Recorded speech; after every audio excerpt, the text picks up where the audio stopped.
Hi friends, thank you for watching The Source, God's Answers to Life's Hard Questions.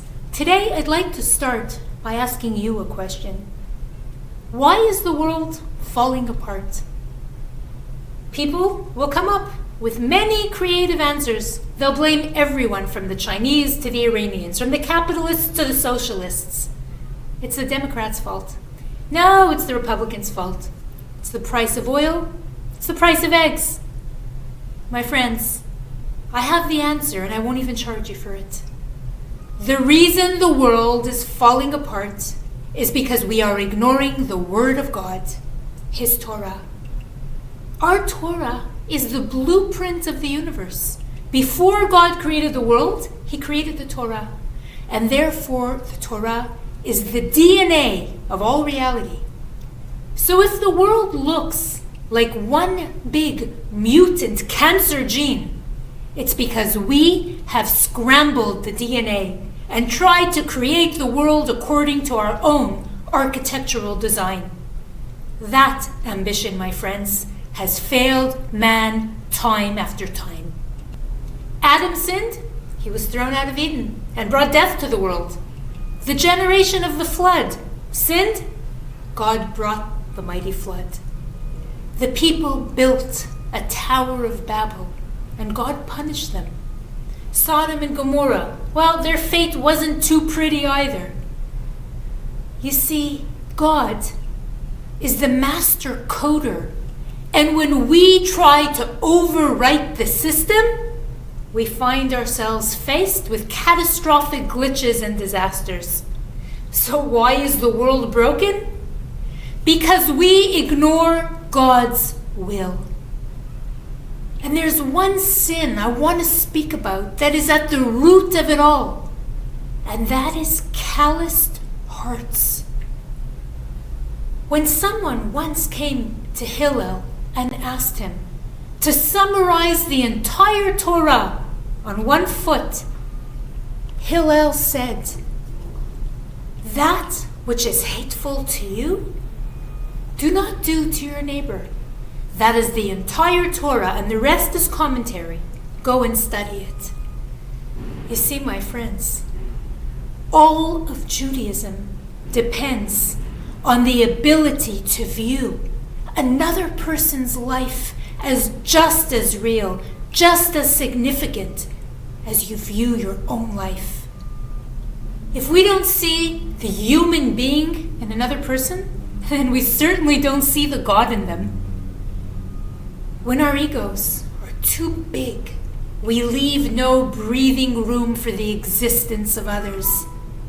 And it may very well be that we're the lucky one, the rich one, the pretty one, the healthy one, the employed one.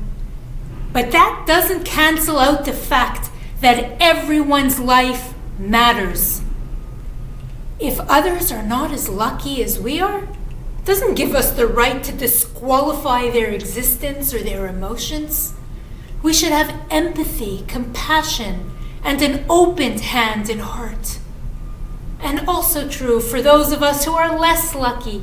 We have no right to dismiss the woes of the more fortunate with such comments as, they're rich, what do they know about suffering? They'll get over it. Pain, suffering, heartache, sickness and troubles, they have no tax bracket.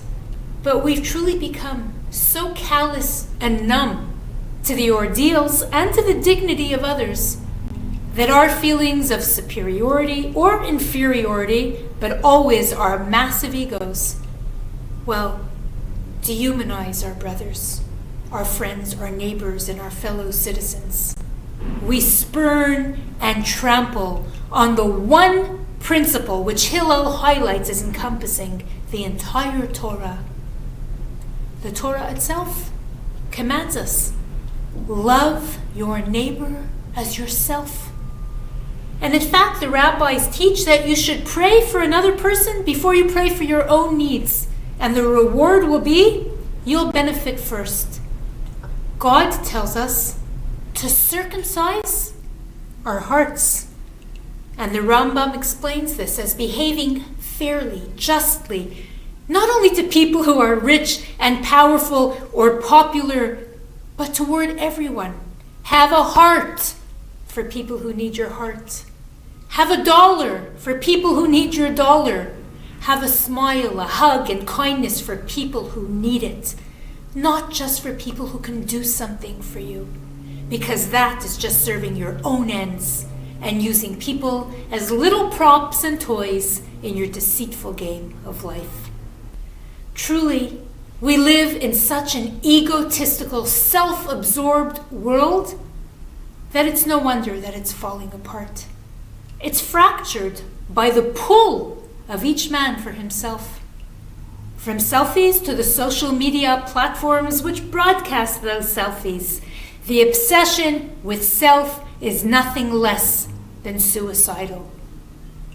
And it's sad because we deem others, along with their ambitions or their successes, as threats to our own survival. And because of that, everyone feels like an enemy, and no one like a friend, a neighbor, a sister, a brother, a cousin, or a fellow citizen. In this week's Parashat Bo, we read about Pharaoh's persistent refusal to let the Israelites go. Pharaoh deemed himself a god. He believed that he created the Nile and that he created himself, and he rejected God. And while the most devastating plague was yet to hit his country, the death of the firstborns of Egypt, from the people to the animals, he slept in his bed, explains the commentator Rashi. While his country was being destroyed, plague after plague, he was still able to sleep because he had a heart only for himself. And it's repeated many times that Pharaoh hardened his heart. And that hardened heart ruined him and his country. You see, ego, my friends, has only false gains, temporary gains, but its collateral damage will always bring justice in the end. God did not command us to love our parents in the Torah, just to respect them and to honor them. But he did command us to love him and to love our neighbor. Rabbi Akiva said that doing so is a fundamental principle of the Torah. The Baal Shem Tov says that a soul enters this world for 70 or 80 years just to do a favor for another person. Friends, the very last letter of the Torah is a lamed, and the first is a bet. Combined, they spell the word lev, which means heart. We must have heart. We put conditioner on our hair and our skin to make it soft. Much more importantly, we have to condition our hearts, circumcise them, soften them, open them. If God gave us a heart, it's because he wants us to use them, beat by beat, breath by breath. Have a heart. Shabbat Shalom.